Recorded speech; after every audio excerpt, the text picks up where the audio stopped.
Hoje começo num livro que encontrei numa pilha de livros, precisamente uma pilha de livros à porta de um supermercado, aqui ao pé de onde estou, e termino num dos livros que mais me marcaram, ou pelo menos que tem duas das páginas que mais me marcaram.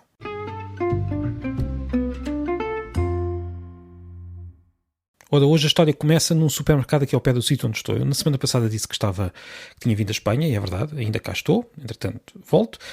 Estou mesmo encostado à fronteira entre a região de Múrcia e a Comunidade Valenciana, perto do Mar Menor, não sei se alguém conhece, que é um saltinho de Cartagena, ou em espanhol Cartagena, e um pouco para cima Alicante, ou em valenciano Alacante, e isto valenciano é importante. Este limite entre Múrcia e Valência é bastante importante, mais do que parece. Nós chegamos ali, é uma mera fronteira administrativa entre duas comunidades autónomas, há uma placa na estrada, apenas isso, embora hoje em dia até entre os estados diferentes da Europa também é só quase uma placa da estrada, mas pronto, esta fronteira é mais importante do que parece porque era a separação entre as coroas, é uma parte do limite entre as coroas de Castela e de Aragão. Ou seja, Múrcia pertence à zona castelhana e Valência pertence à antiga coroa de Aragão, que era constituída pela Catalunha, por Aragão, por Valência e também pelas Ilhas Baleares e depois muitas outras possessões pelo Mediterrâneo fora. O sul da Itália pertenceu a esta coroa, partes da Grécia também estiveram sob o controle desta coroa. Era um estado muito importante durante muitos séculos. Para quem gosta de línguas, também é importante pelo facto de, do lado valenciano, já estamos numa das regiões de Espanha onde existem duas línguas. Do lado murciano é só castelhano, com uma pronúncia muito particular, mas é só castelhano. Do lado valenciano já não. Há que dizer uma coisa. O limite linguístico não corresponde exatamente ao administrativo. Há uma terra em Múrcia onde ainda se pode encontrar alguns falantes de valenciano e, para dizer a verdade, em Valência depende do município se o valenciano é considerado uma língua que, por exemplo, é usada nas placas da estrada ou não. Valenciano é o nome oficial da língua em Valência, só que esta língua é a mesma que o catalão. Portanto, o catalão e o valenciano são dois nomes para a mesma língua. Claro que em Valência há uma norma ligeiramente diferente, portanto o que temos aqui é o que nós podemos chamar de uma língua pluricêntrica, que é um palavrão para dizer algo que nós também temos. Por exemplo, a nossa própria língua também tem duas normas e provavelmente está já no processo de criação de mais. Temos a norma brasileira, temos a norma portuguesa. Considera-se que a língua é a mesma, mas há diferenças mesmo no que toca à norma, não só no uso, na própria norma. No caso do catalão e do valenciano, é o que se passa. Há duas instituições que definem a norma da língua, do lado catalão e do lado valenciano, e além de haver duas normas, há também dois nomes, mas de um lado e do outro, linguisticamente, considera-se que a língua é a mesma. Claro que há alguma polémica, como sempre, e há uma parte da população valenciana que considera que o valenciano é uma língua separada do catalão. Mas não quero entrar nessa polémica hoje. Eu encontrei, na verdade, no supermercado aqui ao lado, uma pilha de livros que nós podemos levar e pôr lá hoje livros. É muito curioso. Não vejo assim muitas vezes em Portugal, posso estar enganado, mas não costumo ver. Portanto, há ali muitos livros e um deles, de livros que estão lá para que a pessoa possa levar se quiser ler nas férias, e um deles, no meio daqueles romances de verão que todos conhecemos, estava lá um dicionário castelhano-valenciano, por isso é que eu me lembrei de falar hoje disto. E lembrei-me de falar disto porque, ainda por cima, as línguas de Espanha têm estado nas notícias porque vão passar a ser usadas no Congresso dos Deputados de Espanha. Além disso, a Espanha comprometeu-se, por causa das negociações neste caso para a formação da mesa do Congresso, comprometeu-se a pedir à União Europeia que o catalão, o basco e o galego também passassem a ser línguas oficiais da União Europeia. E chegou-se também ao acordo que o catalão vai ser denominado oficialmente neste processo como catalão/valenciano. Isto foi o acordo que também se chegou com a comunidade valenciana. Ora, estas discussões todas do lado português costumam ser vistas com alguma estranheza por algumas pessoas, não todas. Alguma estranheza.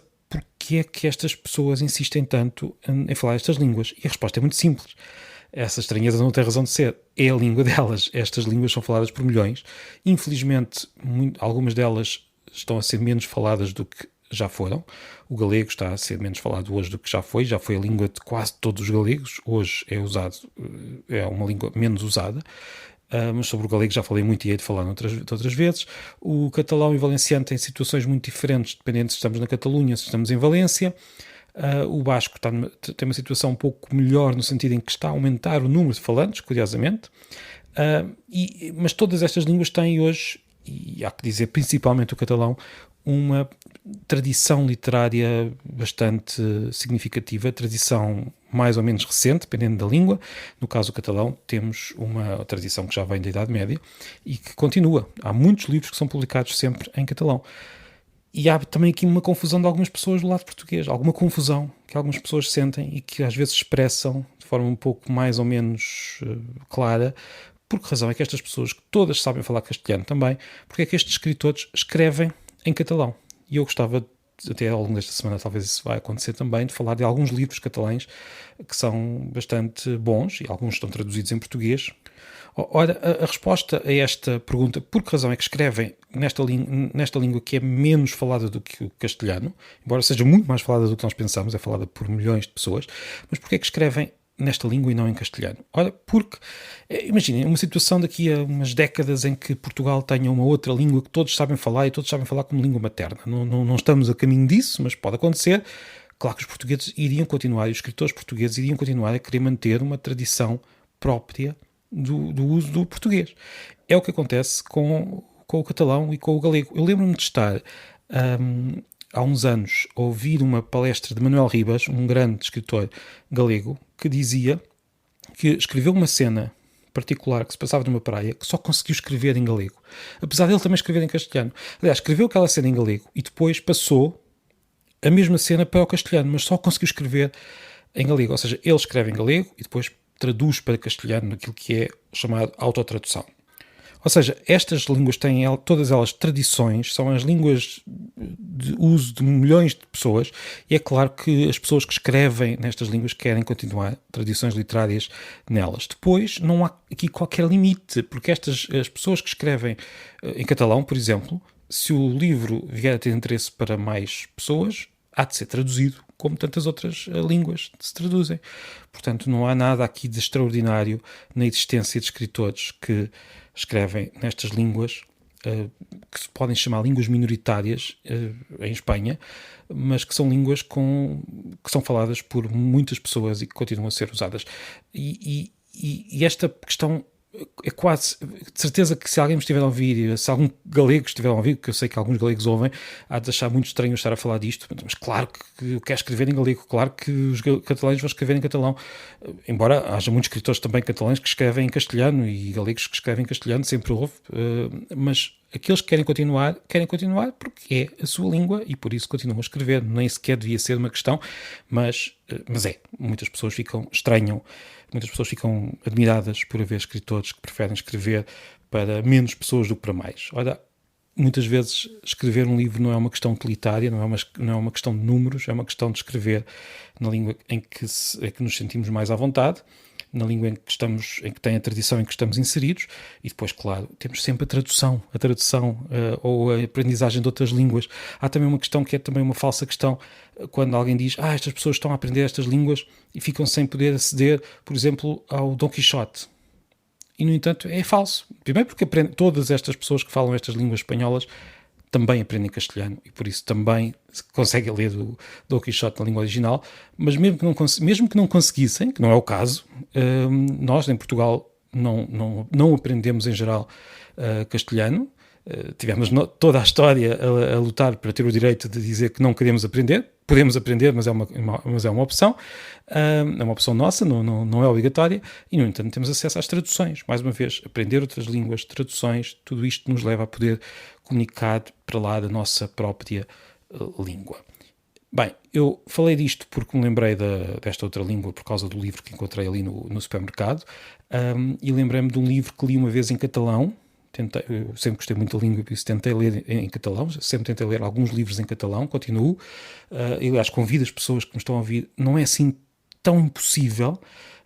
Nós temos as línguas latinas que estão próximas do português, nós podemos ir explorando, tentando fazer este esforço de ler mais línguas, e o catalão não é absolutamente impossível de compreender com algum esforço, e um esforço que depois vai sendo recompensado com um conhecimento cada vez maior, e estou a falar, claro, do conhecimento passivo, de conseguir ler a língua, não de conseguir falar, isso é mais complicado, mas li um livro chamado, o grande clássico da língua catalã do século XX, chama-se La Plaça del Diamante, da Mercè Rodoreda, uma escritora que descreveu a vida depois da Guerra Civil, e encontrei lá 2 páginas que me deixaram num estado que eu nem sei descrever de bem. Eu nunca as quis reler, porque aquilo foi um momento de epifania, se quisermos, literária.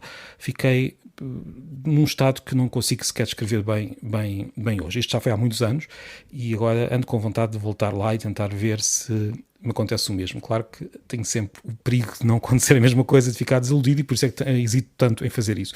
Mas é um livro muito, muito importante na história da literatura catalã e como eu estou a descrever, mesmo quem lê à distância ou seja, mesmo quem lê não sendo falante catalão, consegue perceber a beleza daquele livro, e o livro está traduzido em português. Se quiser ler diretamente em português, ele existe e está aí. Olha, aí que está o Busilis. É que este livro provavelmente nunca teria sido escrito noutra língua. Nunca teria sido escrito em castelhano. Foi escrito por Mercè Rodoreda em catalão e depois foi traduzido para castelhano, foi traduzido para português, e por isso é que, se alguma destas línguas desaparecesse, como pelos vistos alguns portugueses pensam que poderia acontecer sem grande mal, perdíamos todas estas possibilidades. Quando uma língua desaparece esta possibilidade de criar literatura que depois pode ir para outras línguas. Portanto, perdemos todos com a perda ou com a morte de uma língua. Portanto, foi uma pequena reflexão de início de semana, e ao longo desta semana vamos continuar a falar de livros, nesta pilha de livros. Se gosta, por favor, assine, partilhe e comente. Muito obrigado. Até amanhã.